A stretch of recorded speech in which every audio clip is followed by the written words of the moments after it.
class. Today we are going to see an important topic in English grammar, that is conditional sentences. Okay, what do you mean by conditional sentences? The sentences that start with if are called as conditional sentences, and you can write if conditional sentence in 4 ways as I displayed on the board. The first condition is called as probable condition, the second one is called as improbable condition, the third one is called as unfulfilled condition, and the fourth one is called as zero condition. Okay, before going into detailed study of this if clause or if condition, first of all we have to know about clause. What is a clause? Clause and phrase are the two parts of a sentence. They are two parts of a sentence. Clause is a group of words that has a subject and a verb. Phrase does not have a subject and verb, but it is a part of a sentence. So without that, a sentence is an incomplete sentence. Say for example, if we say the birds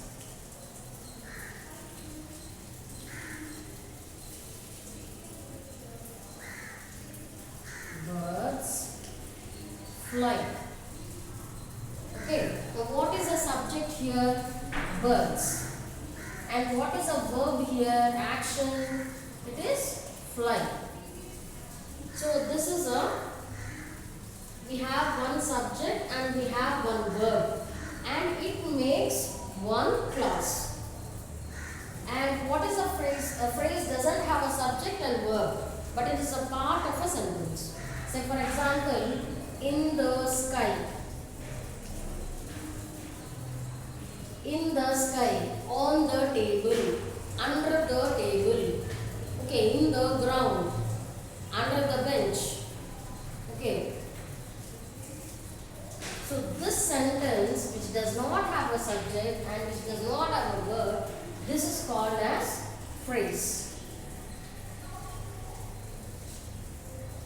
Now when we combine these two sentences, we will get one complete sentence. The birds fly in the sky. So we are getting a complete sentence here. So when we combine a clause and a phrase, we get one complete sentence.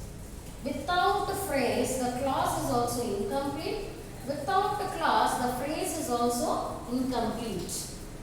These two make up one sentence. Okay, now in clause, we have two types of clauses.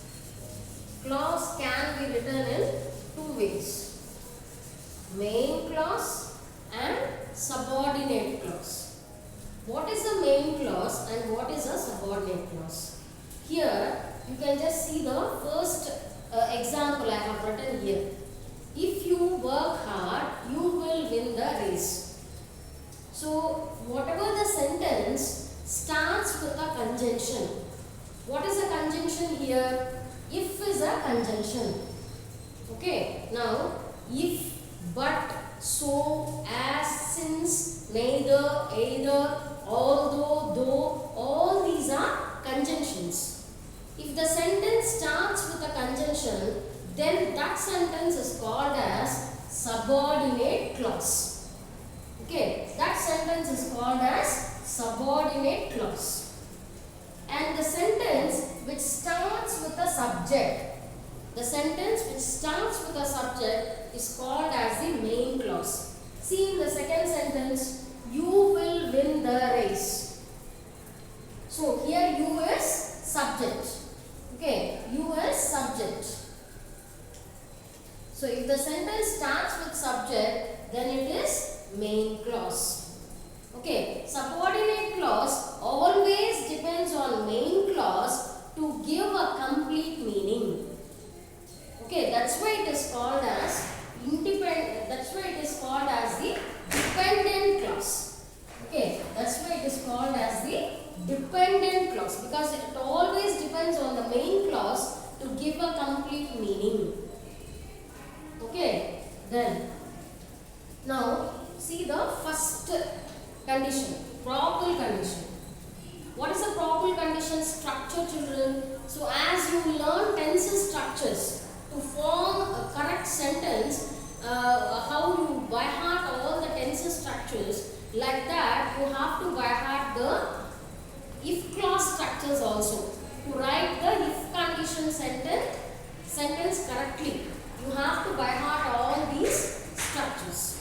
Okay, so by heart all these structures. Now see the first condition, probable condition. What is the structure? If plus subject plus V1 plus object, comma, subject plus simple future plus V1 plus object. Okay, now see here, subject. Now what is V1? V1 is simple present. V1, what is V1? Simple present. Okay. Now subject. Then what are simple future? Which words are called as simple future? Will, shall, may, can. These four words come under simple future and they tell about future actions. Okay. Now again V1 is simple present. Now this condition, probable condition, tells us about the action which will occur in future. Okay, the time of action for this condition, probable condition, is future tense. Okay, now see one example. If I study well, I will get first rank. Okay, now what is I here? Subject. And what is V1 here? Study. Okay, and there is no object. Okay, well is a complement. I. What is I here? Subject. And what is simple future in the sentence? Will is simple future. Okay, now what is V1 here in the sentence? Get is V1.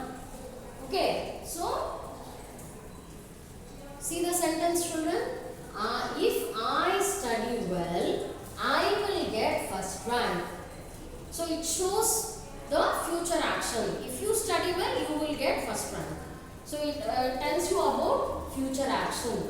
Okay. Second, see the second condition. What is the name of the second condition? Improbable condition, or we can say imaginary condition.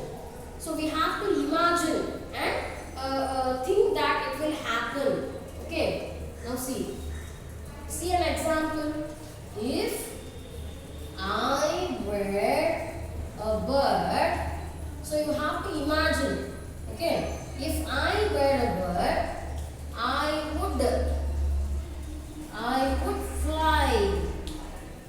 Okay. Now see, if plus subject plus V2. What is V2, children? Simple past. Okay, simple past is V2. Subject plus conditional past. What come under conditional past, children? Would, should, could, might. All these come under simple conditional past. Okay, would, should, could, might. These four are called as conditional past. And what is V1, children? Again, simple present. Okay, now see here. What is subject here? I is subject. What is V2 here? Where is V2? Okay, we can say bird as object.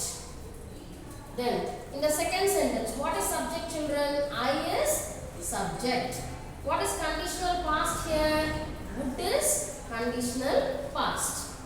And what is V1 in the second sentence? Fly is V1. Okay, now see, we have to imagine ourselves and we should try to reflect the action. If I were a bird, I would fly. see the condition how if subject I, V2 is word and object is bird, then subject is I, conditional past is would, then V1 is fly. Okay. Now see the third condition. What is the third condition? Unfulfilled condition. How do we write an unfulfilled condition, children? What is the structure? If plus subject plus had plus V3 plus object, comma, subject plus perfect conditional. Which words are called as perfect conditional, children? Would have, could have, should have, might have. These four are called as perfect conditional. And what is V3, children? V3 is past participle. Past participle. Past participle. V3 is past participle. See an example. Look at the board. If I had studied, if I had studied well, I could have passed my exam. Okay. So now, if I had, now what is I here? Subject. And what is, see here, had.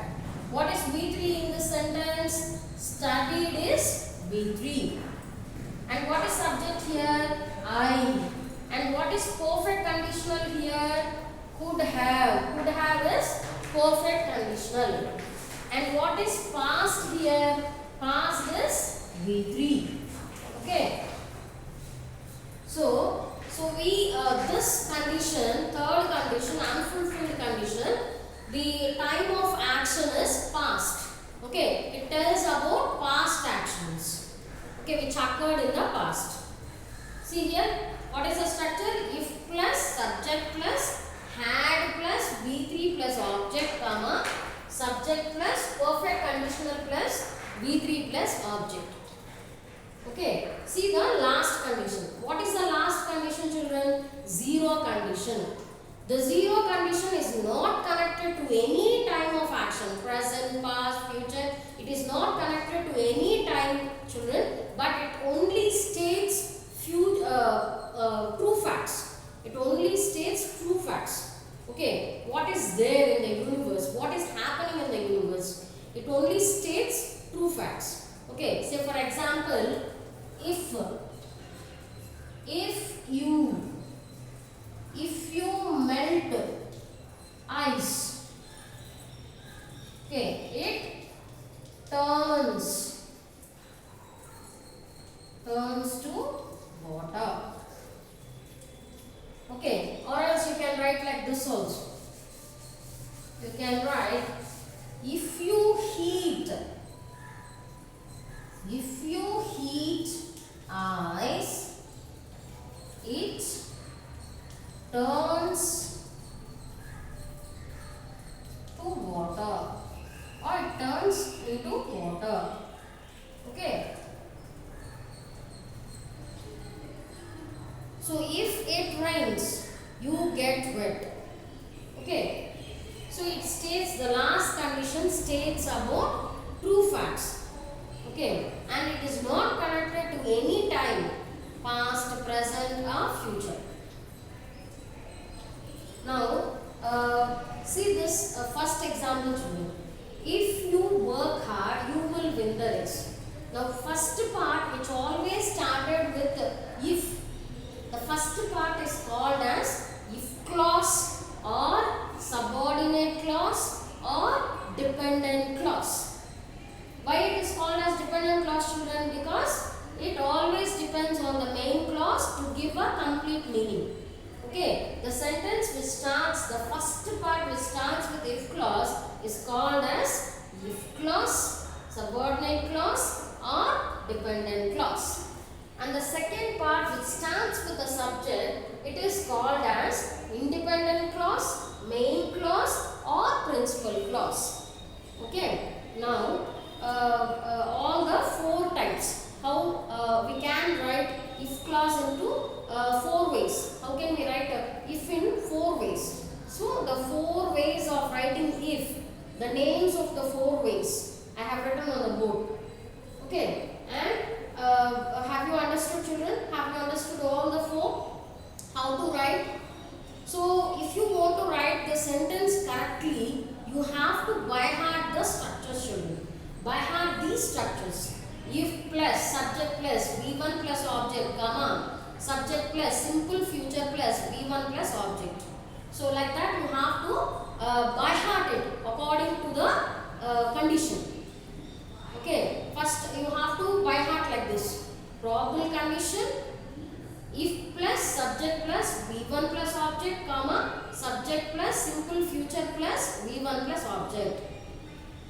Improbable condition, if plus subject plus V2 plus object, comma, subject plus conditional past plus V1 plus object. Like that you have to by heart all these structures to write the if sentence correctly. Okay. Hope you have understood the topic, children. Thank you.